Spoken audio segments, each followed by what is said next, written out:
बड़ी संख्या में इसमें भक्तजन आते हैं जो दर्शन करते हैं यहाँ पर। और एक दिन पहले से ही शाम से ही लाइन लग जाती है और लगभग 4 से 5 किलोमीटर लंबी लाइन लगती है। उसमें बहुत धैर्य की आवश्यकता होती है और बैरिकेडिंग और प्रॉपर इंतज़ाम सब होना चाहिए। उसको लेकर के आज हम लोगों ने यहाँ महावीर मंदिर परिसर में बैठक की है और जो ट्रस्ट है, हमारा समिति है, उसके साथ हम लोगों ने विमर्श किया है कि जो व्यवस्थाएं हो रही हैं वो फुल प्रूफ रहें, किसी प्रकार की उसमें त्रुटि नहीं रहे और किसी प्रकार की भगदड़ या अप्रिय स्थिति उत्पन्न नहीं हो, विधि व्यवस्था की समस्या उत्पन्न नहीं हो। उसको लेकर के हम लोगों ने विमर्श किया है यहाँ पर और बैरिकेडिंग का कार्य चल रहा है। उसमें कुछ सुझाव था वो हम लोगों ने दिया है। और दूसरा कि उस दिन जो प्रसाद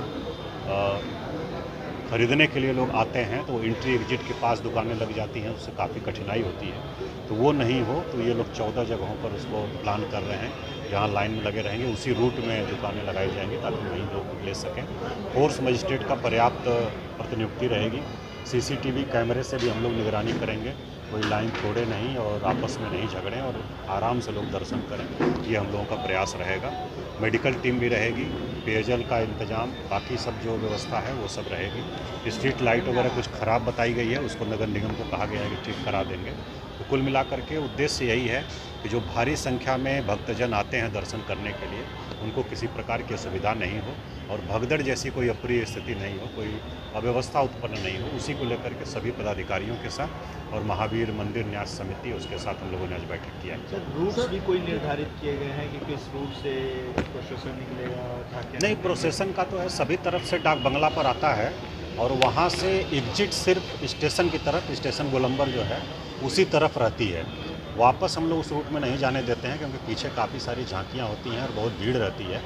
तो स्टेशन गोलंबर पर आने के बाद यहाँ से बाएं और दाएं दोनों तरफ लोग जा सकते हैं, यही व्यवस्था रहती है। और इसको हम लोगों ने समिति को कहा है कि इसका अनुपालन करेंगे कि चारों तरफ से, 3 तरफ से आ सकते हैं और एक तरफ एग्जिट पूरा रहेगा स्टेशन की तरफ। सर, क्योंकि कई जगह काम हो रहे हैं तो उसको देखते हुए भी हाँ, 2-3 जगह ऑब्स्ट्रक्शन का बताया है समिति ने मेट्रो का, तो उसको मेट्रो के साथ हम लोग बात कर रहे हैं। एक तो ये कि उसको स्मूथ कर दें ताकि झांकी आराम से निकल जाए, और दूसरा जो उनका खोदा हुआ है गड्ढा वगैरह, उसको घेर करके सुरक्षित कर दें ताकि किसी की उसमें गिरने से कोई दुर्घटना नहीं हो।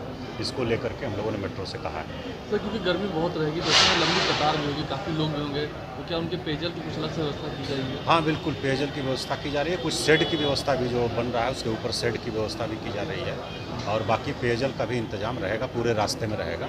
और कुछ संगठन भी हैं जो कि यहाँ पर पेयजल और शरबत इत्यादि उपलब्ध कराते हैं, तो वो लोग भी अपने अपने जगह पर हैं। उसके अलावा पेयजल की व्यवस्था रहेगी। आपने अभी कहा कि जो लोग बिना प्रसाद और फूल के आते हैं उनके लिए भी